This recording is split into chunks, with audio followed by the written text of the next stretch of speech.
নমস্কাৰ সকলোকে দীপাৱলীৰ শুভকামনা।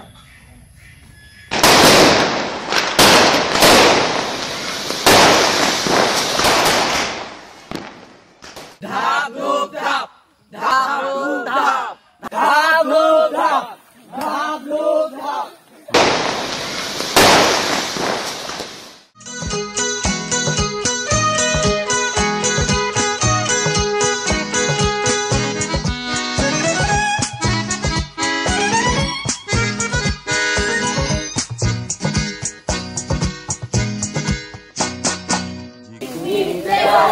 ফটকা ফুটে এন্ধাৰত কান্দে পশু পক্ষীয়ে ঝিকমিক দেৱালী ফটকা ফুটে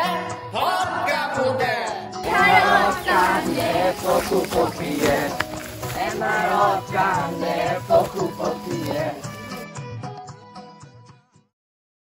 ঐ ততে সুধাকণ্ঠ ডক্টৰ ভূপেন হাজৰিকা গীতটো এনেদৰে কিয় ভুলকে গাইছ? ঝিকমিক দেৱালীত বন্তি জ্বলেহে আছিল। হ'ব যা তই আমাক শিকাব নালাগে। ডক্টৰ ভূপেন হাজৰিকা থকা হলেও এনেদৰে গালে হয়। ঝিকমিক দেৱালীত ফটকা ফুটে ফটকা। হয় ঝিকমিক দেৱালীত ফটকা ফুটে ঝিকমিক দেৱালীত ফটকা ফুটে ঝিকমিক দেৱালীত ফটকা ফুটে। কি যে অদ্ভুত তহঁতৰ কথাবোৰ ধৈত। ঐ কি অদ্ভুত দেখিলি হা? কি অদ্ভুত দেখিলি? তো দেৱালীত ইমানবোৰ ফটকা বম ফুটা তহঁতি নুশুনা নেকি? জলকীয়া বম, এটম বম, কলগছ আৰু কিমান যে ভেৰাইটিজ। তো সি ঠিকেই কৈছে। আমাৰ মাহঁতে কোৱা শুনো নহয়, আগতে হেনো দীপাৱলী পোহৰৰ উৎসৱহে আছিল।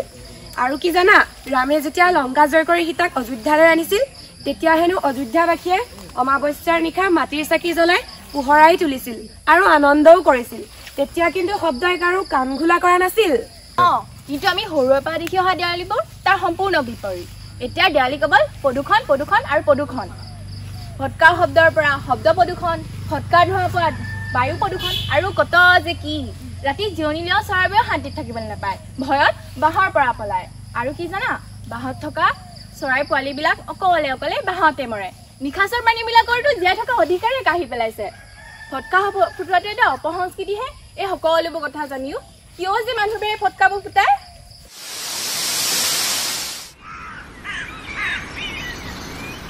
এইবোৰ চব বেপাৰ হোকে টাকা। ফটকা লৈ লওক ফটকা, বাম্পাৰ অফাৰ। 1 পেকেট জলকীয়া বম 2 পেকেট ফ্ৰী। লৈ যাওক বাম্পাৰ অফাৰ। এটম বম মাত্ৰ 10 টকা জ্বলিলেই ফুটিব। Bumper offer. বাপেকে আজি ভাল ঠগিছো। আয়া নদাৰ আৰু চানমুকা নদাৰক পৰি সেৱা। এই নদা বোলাটো ক'ৰ পৰা আহিল? তই পৰি সেৱা কৰিছ, তোৰ বাপে নেকি? এই তোৰ নিচিনা আদাৰ পৰা জাহাজৰ খবৰ ক'ত পাবি? নদাৰ আমাৰ গুৰু হয়, গুৰু। এই নদাৰ কোন? ভালদৰে কচোন, ভালদৰে ক। মই আকৌ একো ধৰিবই পৰা নাই। শুন তেনেহলে, দীপাৱলী থাকোতে মাটিৰ চাকিহে জ্বলাইছিল। কিন্তু 1940 চনৰ পৰা নাদাৰ ভাই ককাইদেউ তামিলনাডুৰ চিপকাচিটা ফটকা ইণ্ডাষ্ট্ৰী খোলে। আৰু ফটকা বেচিলে কি বুলি কৰিলে জানো? নাজানো নহয়। দীপাৱলীত বম ফুটাটো এটা ধৰ্মীয় নিয়ম হিচাপে কৰি পেলালে। দুয়ো এনে বুদ্ধিয়ক বেপাৰী আছিল। তেতিয়াৰ পৰা আমাৰ মানুহে ভাবে দীপাৱলীত বম ফুটাটো এটা ধৰ্মীয় নিয়ম। আৰু 2005 চনত ষ্টেণ্ডাৰ্ড ফায়াৰৱৰ্ক নামৰ ইণ্ডাষ্ট্ৰীটোৱে চীন দেশত ফটকা বনায় আৰু আমাৰ ভাৰতত বেচে। কোটি ভাৰতীয় ঠগি আছে। এই সঁচা কথাবোৰৰ কথা কাকো নকবি। নকওঁ। আমাৰ বেপাৰ নচলা হব। তই কাক থকাৰ কথা কবলৈ আহিছ? ইহঁতক ধৰ। ঐ পলা এইকেইটা এতিয়া পিধি ফালিব। এই পৃথিৱীখন আমাৰ, পৰিৱেশ সুৰক্ষিত কৰি ৰখাৰ দায়িত্ব আমাৰ, চৰাই চিৰিকটিৰ নিৰাপত্তাৰ দায়িত্ব আমাৰ। সেয়ে আমাৰ দীপাৱলী হওক শব্দহীন দীপাৱলী, আলোকৰ দীপাৱলী, আধ্যাত্মিক দীপাৱলী আৰু পৰিৱেশ অনুকূল দীপাৱলী।